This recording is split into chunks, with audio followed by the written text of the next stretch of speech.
Hello and welcome to my channel, or welcome back to my channel. My name is Jay and this is a web of classic tales. If you're enjoying the videos, please like, subscribe, share, and comment. If you want notifications every single time a new video is uploaded, please click on the little bell icon. Today we'll continue reading Sir Arthur Conan Doyle's The Sign of Four. We followed the Indian down a sordid and common passage, ill-lit and worse furnished, until he came to a door upon the right, which he threw open. A blaze of yellow light streamed out upon us, and in the centre of the glare there stood a man with a very high head, a bristle of red hair all round the fringe of it, and a bald, shining scalp, which shot out from among it like a mountain peak from fir trees. He writhed his hands together as he stood, and his features were in a perpetual jerk, now smiling, now scowling, but never for an instant in repose. Nature had given him a pendulous lip, and a too visible line of yellow and irregular teeth, which he strove feebly to conceal by constantly passing his hand over the lower part of his face. In spite of his obtrusive baldness, he gave the impression of youth. In point of fact, he had just turned his 30th year. "Your servant, Miss Morstan," he kept repeating in a thin, high voice. "Your servant, gentlemen. Pray step into my little sanctum, a small place, miss, but furnished to my own liking, an oasis of art in the howling desert of South London." We were all astonished by the appearance of the apartment into which he invited us. In that sorry house it looked as out of place as a diamond of the first water in a setting of brass. The richest and glossiest of curtains and tapestries draped the walls, looped back here and there to expose some richly mounted painting or oriental vase. The carpet was of amber and black, so soft and so thick that the foot sank pleasantly into it, as into a bed of moss. Two great tiger's skins thrown athwart it increased the suggestion of Eastern luxury, as did a huge hookah which stood upon a mat in the corner. A lamp in the fashion of a silver dove was hung from an almost invisible golden wire in the centre of the room. As it burned, it filled the air with a subtle and aromatic odour. "Mr. Thaddeus Sholto," said the little man, still jerking and smiling. "That is my name. You are Miss Morstan, of course. And these gentlemen? This is Mr. Sherlock Holmes, and this Dr. Watson." "A doctor, eh?" he cried, much excited. "Have you your stethoscope? Might I ask you, would you have the kindness— I have great doubts as to my mitral valve. If you would be so very good, the aortic I may rely upon, but I should value your opinion upon the mitral." I listened to his heart, as requested, but was unable to find anything amiss, save, indeed, that he was in ecstasy of fear, for he shivered from head to foot. "It appears to be normal," I said.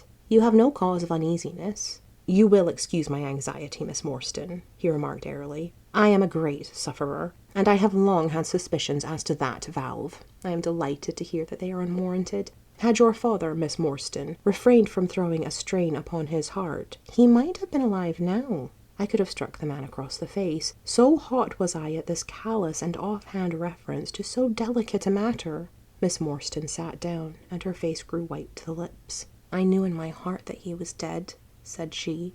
"I can give you every information," said he. "And what is more, I can do you justice, and I will, too, whatever Brother Bartholomew may say. I am so glad to have your friends here, not only as an escort to you, but also as witnesses to what I'm about to do and say. The three of us can show a bold front to Brother Bartholomew, but let us have no outsiders, no police or officials. We can settle everything satisfactorily among ourselves without any interference. Nothing would annoy Brother Bartholomew more than any publicity." He sat down upon a low settee and blinked at us inquiringly with his weak, watery blue eyes.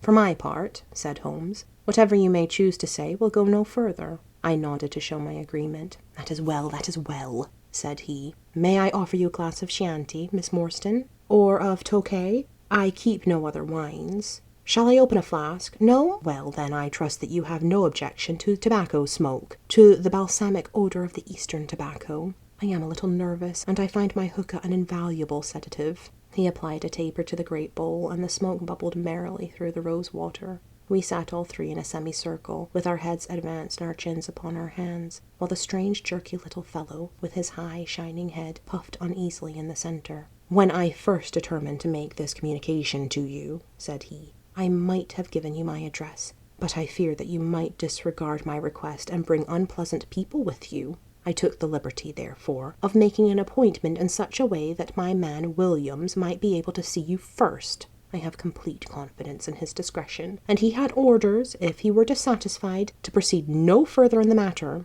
You will excuse these precautions, but I am a man of somewhat retiring, and I might even say refined tastes, and there is nothing more unaesthetic than a policeman.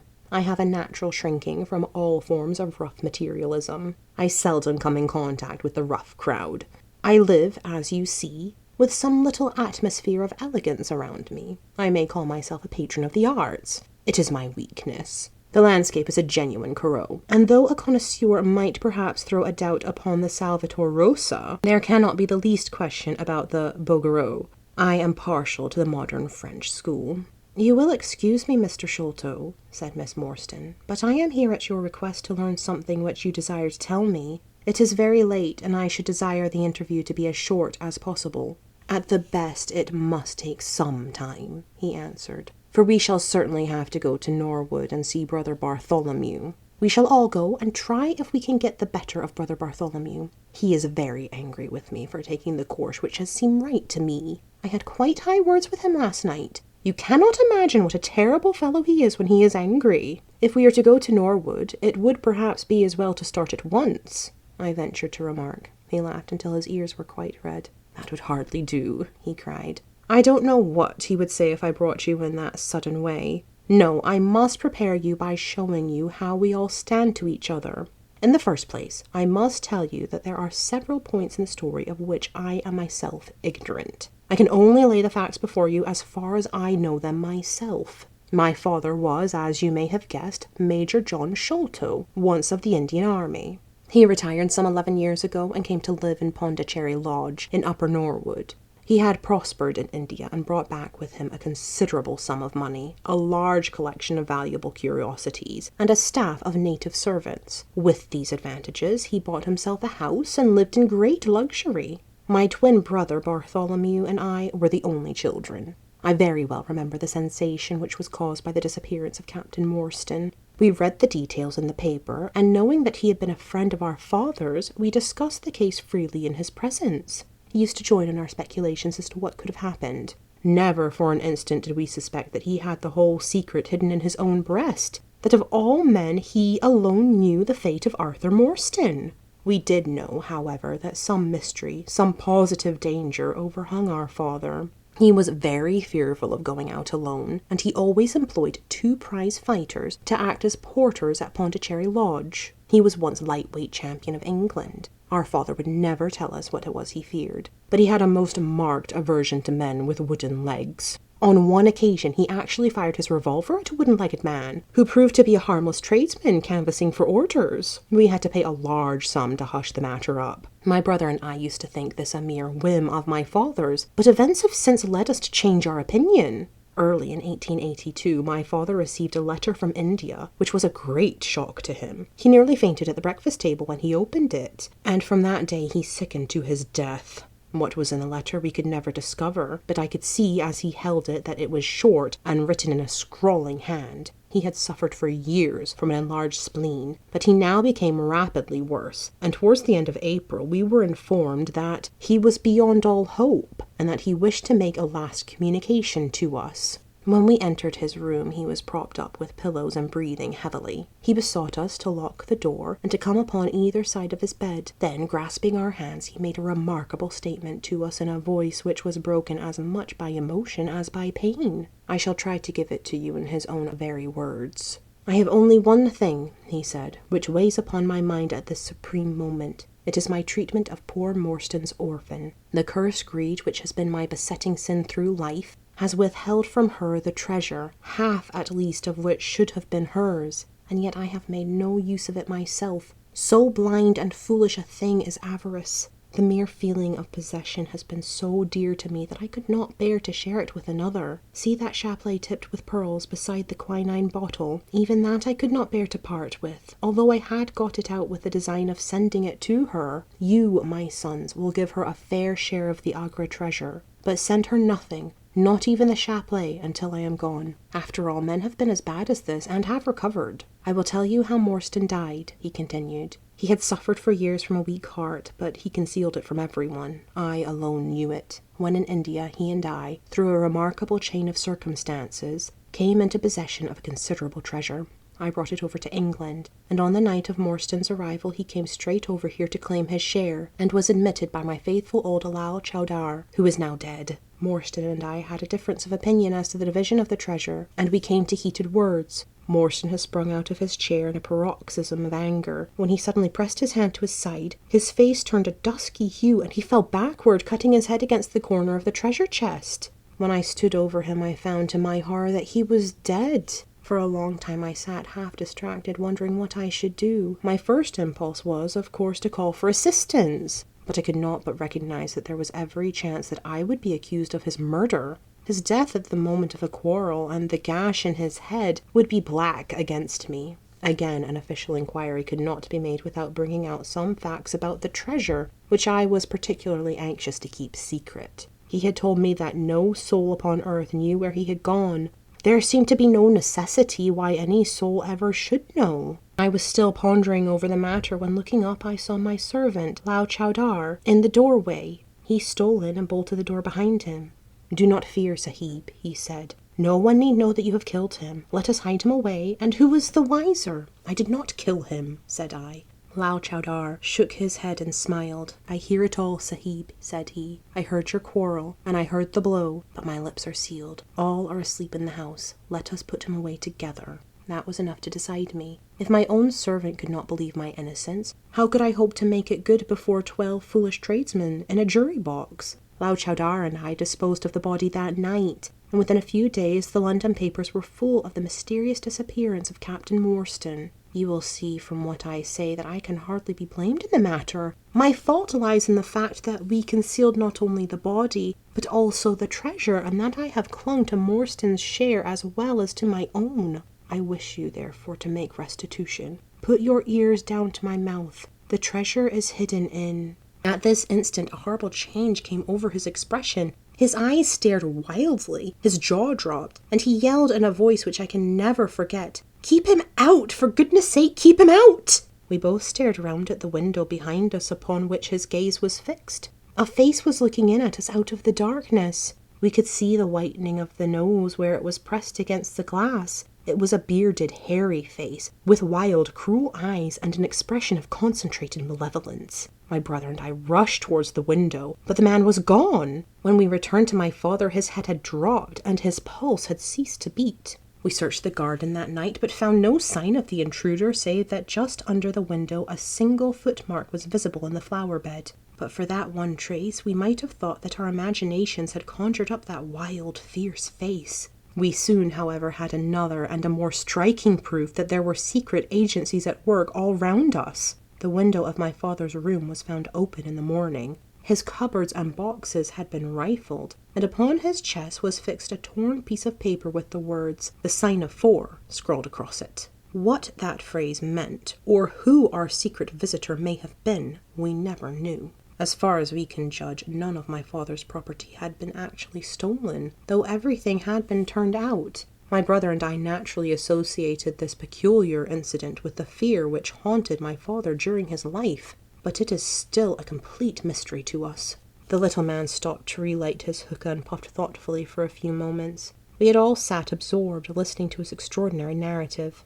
At the short account of her father's death, Miss Morstan had turned deadly white, and for a moment I feared that she was about to faint. She rallied, however, on drinking a glass of water, which I quietly poured out for her from a Venetian carafe upon the side table.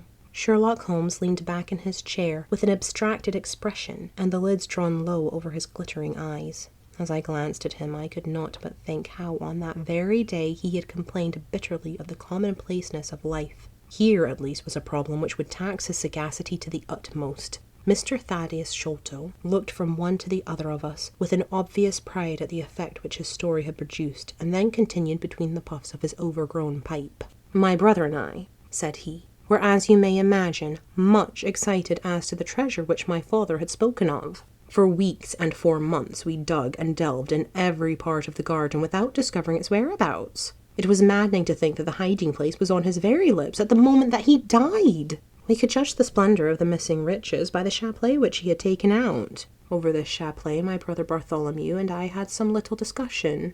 The pearls were evidently of great value, and he was averse to part with them, for, between friends, my brother was himself a little inclined to my father's fault. He thought, too, that if we parted with the chapelet, it might give rise to gossip and finally bring us into trouble. It was all that I could do to persuade him to let me find out Miss Morstan's address, and send her a detached pearl at fixed intervals, so that at least she might never feel destitute. "It was a kindly thought," said our companion earnestly. "It was extremely good of you." The little man waved his hand deprecatingly. "We were your trustees," he said. "That was the view which I took of it, though Brother Bartholomew could not altogether see it in that light. We had plenty of money ourselves. I desired no more. Besides, it would have been such bad taste to have treated a young lady in so scurvy a fashion. Le mauvais got mené au crime. The French have a very neat way of putting things. Our difference of opinion on this subject went so far that I thought it best to set up rooms for myself. So I left Pondicherry Lodge, taking the old Kit Mutgar and Williams with me. Yesterday, however, I learned that an event of extreme importance has occurred. The treasure has been discovered. I instantly communicated with Miss Morstan, and it only remains for us to drive out to Norwood and demand our share. I explained my views last night to Brother Bartholomew, so we shall be expected, if not welcome, visitors." Mr. Thaddeus Sholto ceased and sat twitching on his luxurious settee. We all remained silent, with our thoughts upon the new development which the mysterious business had taken. Holmes was the first to spring to his feet. "You have done well, sir, from first to last," said he. "It is possible that we may be able to make you some small return by throwing some light upon that which is still dark to you. But, as Miss Morstan remarked just now, it is late, and we had best put the matter through without delay." Our new acquaintance very deliberately coiled up the tube of his hookah and produced from behind a curtain a very long befrogged topcoat with a Strachan collar and cuffs. This he buttoned tightly up in spite of the extreme closeness of the night, and finished his attire by putting on a rabbit-skin cap with hanging lappets which covered the ears, so that no part of him was visible save his mobile and peaky face. "My health is somewhat fragile," he remarked as he led the way down the passage. "I am compelled to be valetudinarian." Our cab was awaiting us outside, and our programme was evidently prearranged, for the driver started off at once at a rapid pace. Thaddeus Sholto talked incessantly in a voice which rose high above the rattle of the wheels. "Bartholomew is a clever fellow," said he. "How do you think he found out where the treasure was? He had come to the conclusion that it was somewhere indoors, so he worked out all the cubic space of the house and made measurements everywhere so that not 1 inch should be unaccounted for. Among other things, he found that the height of the building was 74 feet, but on adding together the heights of all the separate rooms, and making every allowance for the space between, which he ascertained by borings, he could not bring the total to more than 70 feet. There were 4 feet unaccounted for. These could only be at the top of the building. He knocked a hole, therefore, in the lath and plaster ceiling of the highest room, and there, sure enough, he came upon another little garret above it, which had been sealed up and was known to no one. In the centre stood the treasure chest resting upon 2 rafters. He lowered it through the hole, and there it lies. He computes the value of the jewels at not less than 500,000 sterling. At the mention of this gigantic sum, we all stared at one another open-eyed. Miss Morstan, could we secure her rights, would change from a needy governess to the richest heiress in England. Surely it was the place of a loyal friend to rejoice at such news. Yet I am ashamed to say that selfishness took me by the soul, and that my heart turned as heavy as lead within me. I stammered out some few halting words of congratulation, and then sat downcast, with my head drooped, deaf to the babble of our new acquaintance. He was clearly a confirmed hypochondriac, and I was dreamily conscious that he was pouring forth interminable trains of symptoms, and imploring information as to the composition and action of innumerable quack nostrums, some of which he bore about in a leather case in his pocket. I trust that he may not remember any of the answers which I gave him that night. Holmes declares that he overheard me caution him against the great danger of taking more than 2 drops of castor oil, while I recommended strychnine in large doses as a sedative. However that may be, I was certainly relieved when our cab pulled up with a jerk and the coachman sprang down to open the door. "This, Miss Morstan, is Pondicherry Lodge," said Mr. Thaddeus Sholto as he handed her out. Thank you for listening. This has been Sir Arthur Conan Doyle's The Sign of 4, Chapter 4. I've been Jay. This has been a Web of Classic Tales. Please like, subscribe, share, and comment. Click the bell icon for notifications. I hope you're having a fantastic day. Have a nice life, and I'll see you next time.